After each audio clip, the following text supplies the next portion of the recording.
Rekor pertemuan Indonesia kontra Yordania, tim Garuda tak pernah menang.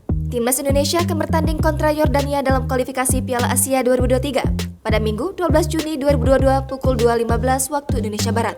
Sebelumnya, Timnas Indonesia berhasil mengalahkan tuan rumah Kuwait dengan skor 2-1. Sementara Yordania berhasil menumbangkan Nepal dengan skor 2-0. Kedua pertandingan sama-sama digelar di Stadion Internasional Jaber Al Ahmad, Kuwait City. Rekor pertemuan antara Yordania dan Timnas Indonesia tak begitu baik bagi tim Garuda. Pertemuan pertama Timnas Indonesia dengan Yordania terjadi pada 12 Februari 2004. Dalam laga itu, Timnas Indonesia dikalahkan 1-2. Satu gol Indonesia diciptakan Bambang Pamungkas. 7 tahun berselang, 27 Oktober 2011, Indonesia kembali berkunjung ke Amman untuk latihan tanding. Dalam laga di Stadion Internasional Amman tersebut, tim Garuda menyerah 0-1. Berikutnya, pada 31 Januari 2013, Timnas Indonesia dibantai dengan skor 5-0 oleh Yordania. Dalam lawatan di Amman tersebut, tim asuhan Neil Maizar tersebut tak bisa berbuat banyak karena dualisme federasi. Terakhir, Timnas Indonesia kembali berkunjung ke Amman pada 11 Juni 2019.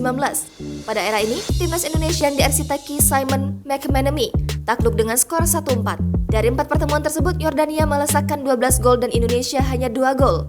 Namun, 4 kekalahan ini sama-sama tercipta saat tampil di Amman, ibu kota Yordania. Tapi kali ini, Timnas Indonesia akan bentrok dengan Yordania di Kuwait.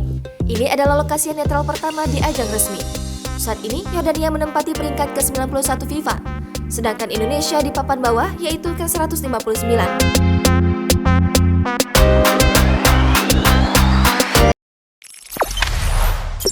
Jangan lupa subscribe, share, komen, dan like ya!